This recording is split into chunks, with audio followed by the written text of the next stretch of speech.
여러분, 세상에 살아가다 보면 많은 직업들이 있다는 것을 알게 됩니다. 우리는 직업들을 보면서 대부분의 직업들은 존경받아 마땅하다고 생각합니다. 그런데 유난히 사람들이 이구동성으로 존경하는 직업이 있습니다. 그 직업의 특징이 무엇일까요? 바로 누군가를 위해 희생도 마다하지 않는다는 것입니다. 대표적으로 그 직업에는 군인과 소방관 등이 있겠죠. 제가 최근에 뉴스를 보는데 두산 베어스 야구장에서 한 행사가 열렸습니다. 그 행사는 소방 가족의 날 행사였는데요.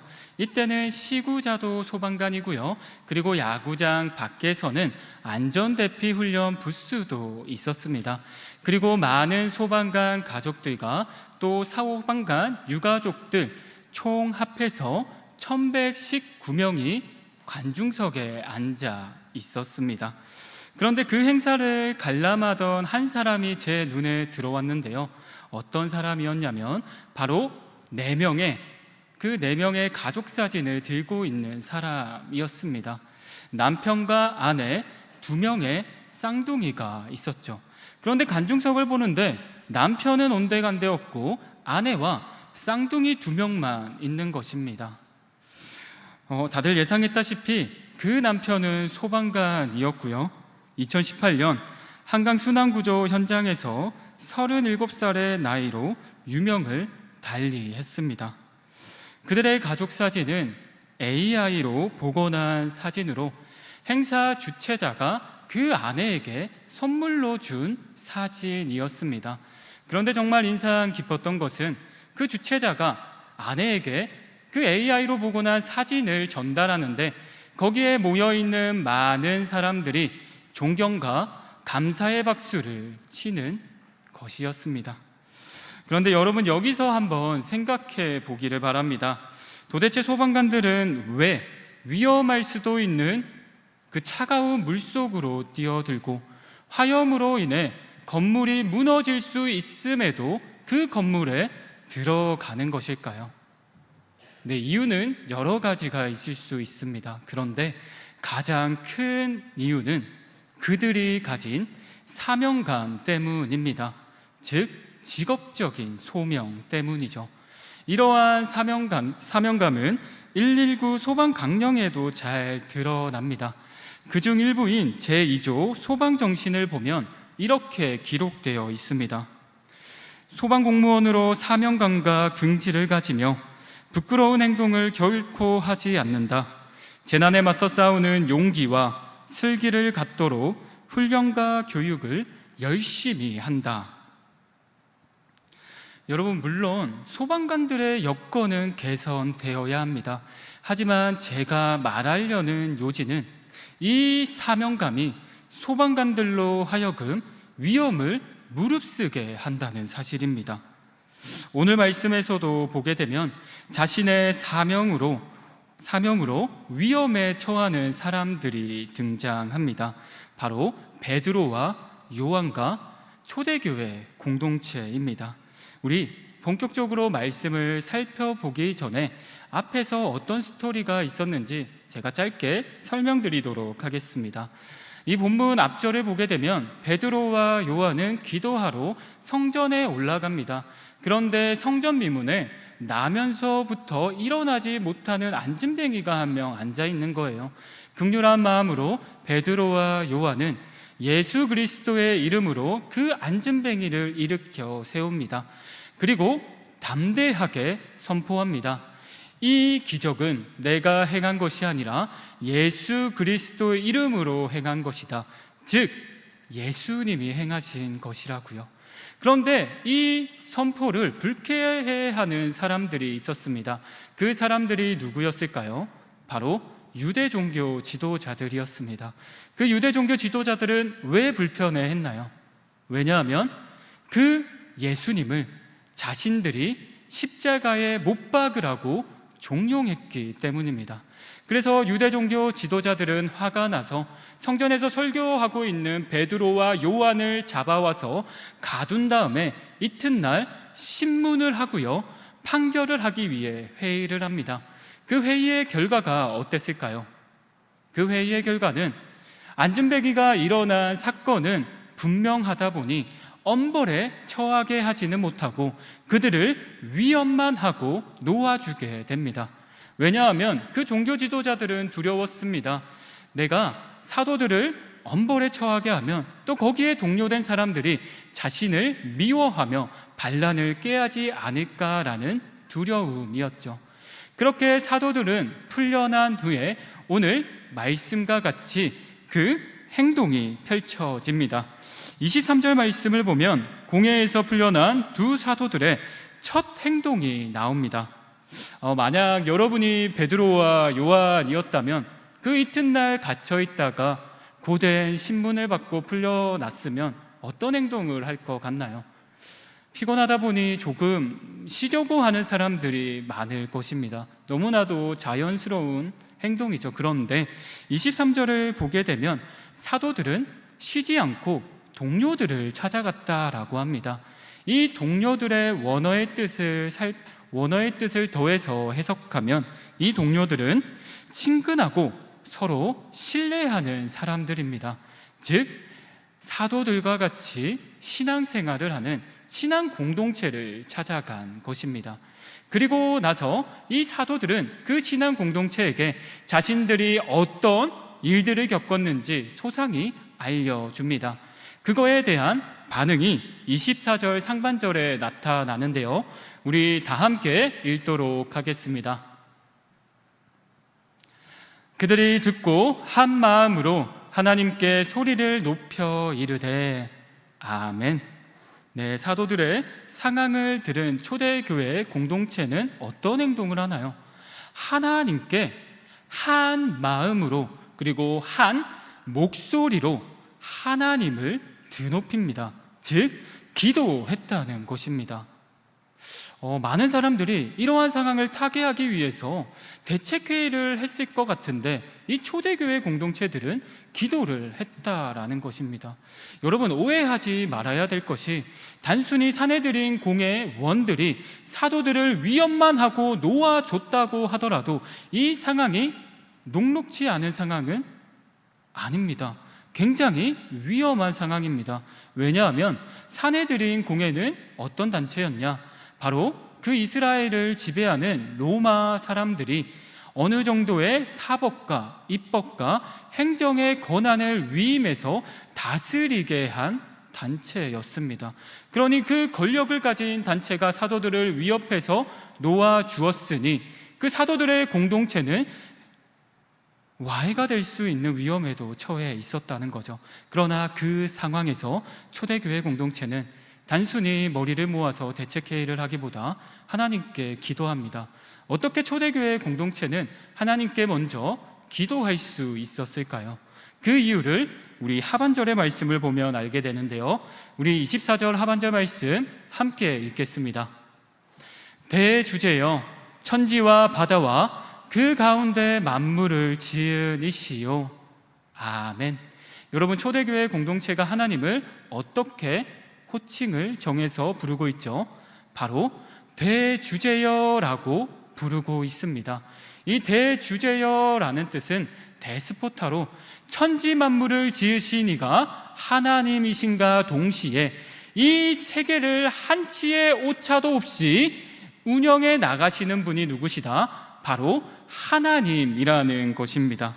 그러니까 초대교회 성도들은 권력자들의 위협 속에도 하나님께 먼저 기도할 수 있었던 이유는 그 위협까지도 주장하시는 분이 누구다?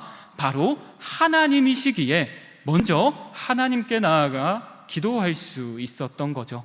이것은 뒤에 말씀을 통해서 더 명확해지는데요, 시편의 인용과 해석을 한 우리 4장 25절에서 26절 말씀 함께 읽도록 하겠습니다. 또 주의 종 우리 조상 다윗의 입을 통하여 성령으로 말씀하시기를 어찌하여 열방이 분노하며 족속들이 허사를 경영하였는고 세상의 군왕들이 나서며 관리들이 함께 모여 주와 그의 그리스도를 대적하도다 하시니로소이다. 아멘. 사실 이 기도는 시편 2편 1, 2절 말씀을 인용하여 약간의 해석을 가미한 말씀입니다. 이 시편 2편을 제가 짧게 설명드리면 시편 2편에는 주변의 민족들이 등장합니다. 그리고 주변의 민족들이 하나님과 하나님이 기름 부어서 세우신 그 자를 대적합니다. 왜 대적하느냐? 하나님과 관계를 끊고 자유하기 위해서입니다. 그런데 시편 2절의 말씀을 보게 되면 하반절을 보면 여호와와 그의 기름 부음 받은 자를 대적하며 라고 나와 있는데요, 이것을 초대교회 공동체는 26절에서 이렇게 해석하고 있습니다. 바로 주와 그의 그리스도를 대적하도다 라고요. 즉 시편의 기름 부음 받은 자를 예수 그리스도로 해석하고 있는 것입니다. 기름 부음 받은 자의 히브리어는 뭘까요? 메시아입니다. 그리고 그 메시아를 헬라어로 바꾸게 되면 그리스도입니다. 초대교회 성도들은 이 기름 부음 받은 자를 예수 그리스도로 특정하고 있는 것이지요. 그렇다면 26절에 나오는 허사를 경영하는 열방과 족속들은 누구이며 세상의 군왕들과 관리들은 누구일까요? 이 대상은 27절에 나오는데요, 우리 27절과 28절의 말씀 함께 읽도록 하겠습니다.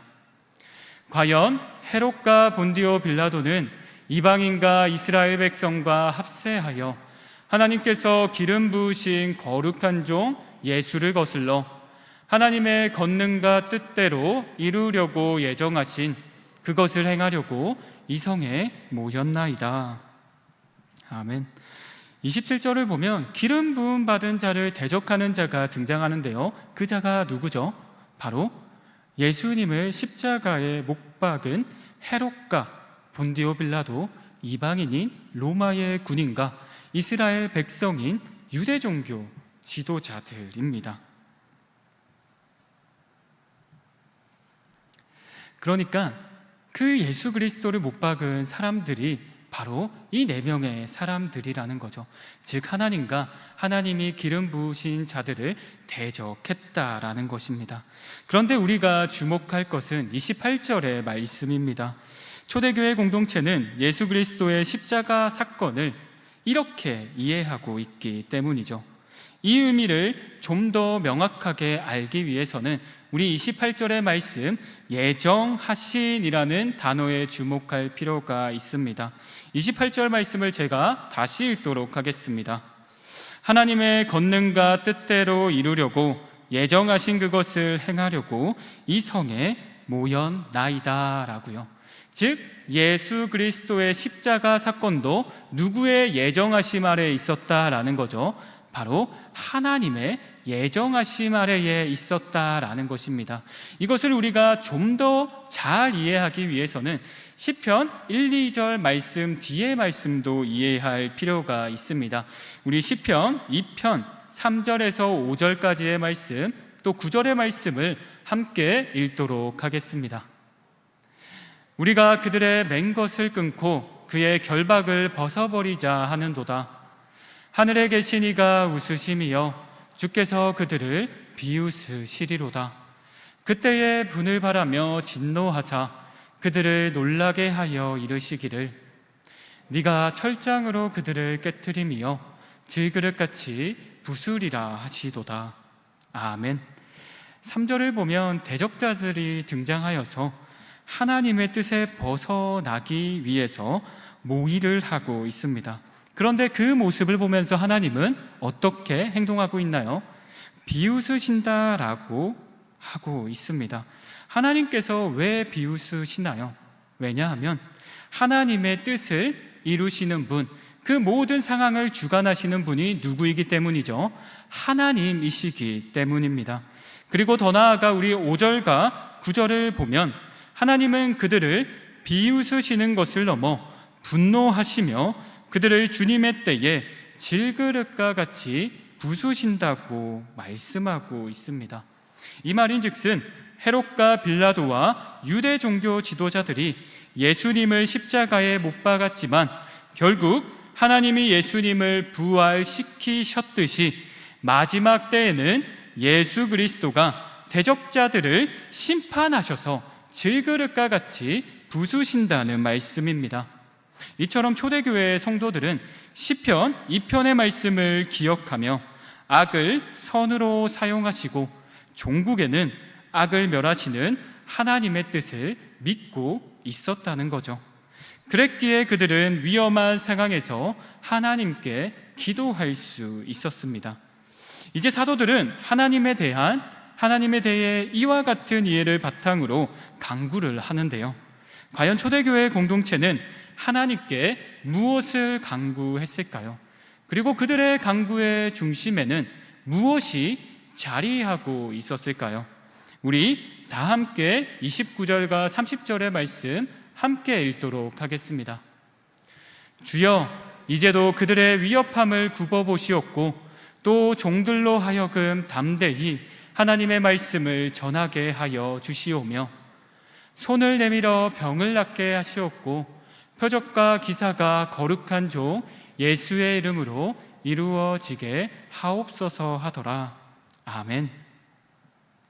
여러분, 29절에 나오는 이제도는 정확한 번역은 카이타닌으로 그리고 이제라는 뜻을 나타냅니다. 이것은 지금까지 서술되었던 기도의 내용인 그리스도의 사건에 초점이 맞춰져 있었다면 이제부터는 초대교회 공동체 사건으로 전환됨을 나타내는 중요한 단어입니다. 그리고 우리가 문맥적 상황을 보면 알 수 있듯이 예수님이 박해를 당했듯이 지금 초대교회 공동체는 어떤 상황에 처해 있죠? 박해를 당하는 상황에 처해 있습니다. 이러한 상황에서 초대교회 공동체는 4가지를 간구합니다. 첫 번째 기도는 이 기도입니다. 그들의 위협함을 굽어 보소서라고요. 여기서 굽어 보소서는 자신의 상황에 대해 주목해 달라는 기도입니다. 그런데 우리가 이 기도를 오해하지 말아야 할 것은 초대교회 공동체가 단순히 대적을 없애주세요, 대적이 하는 그 피해를 내가 입지 않게 해주세요 라는 기도가 아니라는 것입니다. 이것은 두 번째 기도를 보면 알 수 있는데요, 두 번째 기도는 그들이 구합니다. 하나님, 내가 어떤 위협이 있더라도 담대히 하나님의 말씀을 전할 수 있도록 도와주세요 라고 기도하고 있습니다. 즉, 초대교회 공동체는 어떤 위협이 있든 상관없이 그 상황은 하나님께서 주관하실 것이니 내가 해야 될 것은 뭐다? 하나님께서 나에게 부어주신 그 사명을 견지하면서 나아갈 수 있도록 도와달라는 기도입니다. 그리고 세 번째, 네 번째 기도는 같은 맥락에 있는데요, 하나님, 내가 치유할 수 있도록, 그 사람들을 낫게 할 수 있도록, 표적과 기사가 나타날 수 있도록 도와주세요 라고 기도합니다. 이 기도의 저희는 무엇일까요? 왜냐하면 표적과 기사가 나타나면 하나님의 말씀 전파가 수월하기 때문입니다. 이것은 우리가 보아서 알 수 있듯이 베드로와 요한이 안전뱅이를 일으켰을 때 많은 사람들이 주목했고 사도들이 그 말씀을 전파한 그 사실만 봐도 알 수 있습니다. 자, 그렇다면 우리가 이제 생각해 보도록 하겠습니다. 초대교회 공동체들이 하나님께 4가지 간구를 했는데요, 이 간구의 중심에는 무엇이 있었습니까? 바로 그들이 하나님께 받은 지상 대명령에 대한 사명이 있었다는 것입니다. 우리 이어서 31절 말씀 함께 읽도록 하겠습니다. 빌기를 다함에 모인 곳이 진동하더니 무리가 다 성령이 충만하여 담대히 하나님의 말씀을 전하니라. 아멘. 네, 여러분 어떤 반응이 일어나나요? 기도가 끝났는데 그 서 있는 곳이 진동하기 시작했다라고 합니다. 구약 말씀을 보면 진동하는 것은 하나님의 임재와 초월성을 의미합니다. 즉 하나님께서 그 공동체의 기도를 들어주셨다라는 거죠. 이것은 또 하반절의 말씀을 보면 더 명확해집니다. 하반절의 말씀을 보면 그 공동체가 성령이 충만하여 어떻게 했다고 나와 있나요? 담대히 하나님의 말씀을 전했다라고 말하고 있습니다. 즉 그들의 기도가 이루어진 것이죠. 여러분, 우리는 하나님의 말씀을 읽고 나아갑니다. 우리는 하나님의 말씀을 잘 아는 것도 너무나도 중요합니다. 그러나 정말 우리가 잊지 말아야 될 것은 어떤 상황이 다가오든지 간에 상관없이 하나님께서 우리에게 맡기신 사명이 있다라는 겁니다. 말씀을 정리하겠습니다. 우리 말씀을 정리하면서 제가 미국 소방관이 쓴 소방관의 기도라는 시를 제가 읽어드리고 오늘 설교를 마치도록 하겠습니다. 모두 경청하여 주시기 바랍니다. 하나님, 제가 부름을 받을 때에는 아무리 강렬한 화염 속에서도 한 생명을 구할 수 있는 힘을 저에게 주소서. 너무 늦기 전에 어린아이를 감싸 안을 수 있게 하시고 공포에 떠는 노인을 구하게 하소서. 저에게 예민한 귀를 갖게 하시어 가냘픈 외침까지도 들을 수 있게 하시고 빠르고 효율적으로 화제를 진압하게 하소서. 저의 임무를 충실히 수행케 하시고 제가 최선을 다할 수 있게 하시어 이웃의 생명과 재산을 보호하게 하소서. 그리고 하나님의 뜻에 따라 제 목숨이 다하게 되거든 부디 은총의 손길로 제 아내와 아이들을 돌보아 주소서.